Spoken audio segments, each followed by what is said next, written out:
কে কাকে cake gift করলো সেটা তো আর আমার জানার বিষয় নয়। মানে এরকম ঘটনা আমার সাথেই কেন ঘটে আমি তো বুঝতে পারি না।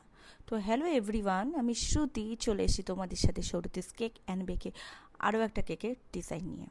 তো ঘটনাটা ঘটেছে আজ থেকে প্রায় 5 থেকে 6 মাস আগে। এরকম ঘটনা কিন্তু আমার সঙ্গে এর আগেও ঘটেছিল, যেটা তোমাদের সাথে আমি শেয়ার করেছি। তো আবার সেম ঘটনা ঘটেছে। আসলে কি বলো তো, পরকীয়াটা এত বেশি পরিমাণে বেড়ে গেছে না, তাই জন্য এই ঘটনাগুলো একটু বেশিই ঘটছে। যেমন পরকীয়া বেড়েছে তেমন কেকের ডিমান্ডও বেড়েছে। কারণ কোনো স্পেশাল ডেতে কেক ছাড়া কিন্তু একদমই আজকালকার দিনে অসম্পূর্ণ। মানে একটা স্পেশাল ডে হলেই হলো, মানে কেক লাগবেই। তো যাই হোক, সেটা আমাদের জন্যই ভালো, যারা যারা আমরা কেক বিক্রি করি বা কেকের ব্যবসা আছে তাদের জন্য সত্যিই বিষয়টা ভালো।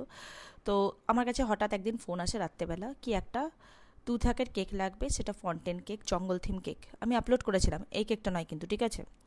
তো আমি নর্মালি যেরকম ফটো পাঠাই সেরকম ফটো পাঠিয়ে কেকের অর্ডার কনফার্ম করি। এবার কে কাকে গিফট করছে সেটা তো আমার জানার বিষয় নয়।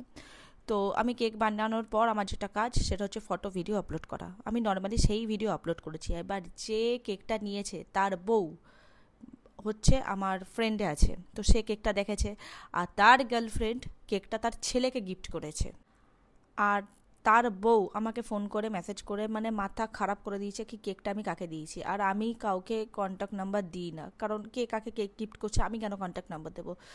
তো অনেক ম্যানেজ করার পর তাকে আমি বোঝাতে পেরেছি যে কেকটা আমি অন্য কাউকে সেল করেছি, কিন্তু সে কি বোঝে? কারণ কেকের ডিজাইন সমস্ত কিছু নাম সেম, সে তো কোনো মতেই বুঝবে না। আমার বক্তব্য, তুই কেকটা দিয়েছিস আমাকে কমসে কম বলে তো দে, ফটো ভিডিও আপলোড করবে না। কারণ এরকম আমার প্রচুর কেকের অর্ডার থাকে যেটা আমাকে বলে দেওয়া হয় নাম ফটো ভিডিও যেন না দেওয়া হয়, তো আমি সেগুলো দিই না। তো আজকে বকবক করতে কেকটা কিন্তু আমার রেডি হয়ে গেছে। আর তোমরা যারা যারা এরকম কি ধরনের কেক নেবে তারা একটু বলে দিও, হ্যাঁ, ফটো ভিডিও যাতে আমি আপলোড না করি, তাহলে সেই বুঝে আমি আপলোড করি না। তো এই দিনই ছিল আরও একটা কেকের অর্ডার, সেটা হচ্ছে এই স্কাই কালার কেকের অর্ডার, যেটার ভিডিওটা আমার করা হয়নি, কারেন্ট ছিল না বলে। তো চলো আজকের জন্য এইটুকুই। আর আমার ভিডিওটা যদি তোমাদের ভালো লেগে থাকে অবশ্যই একটা লাইক কমেন্ট অ্যান্ড সাবস্ক্রাইব করে দিও। আর যদি তোমাদের অর্ডার দেওয়া থাকে দুর্গাপুরের মধ্যে তাহলে আমাকে সঙ্গে কন্ট্যাক্ট করো। টাটা।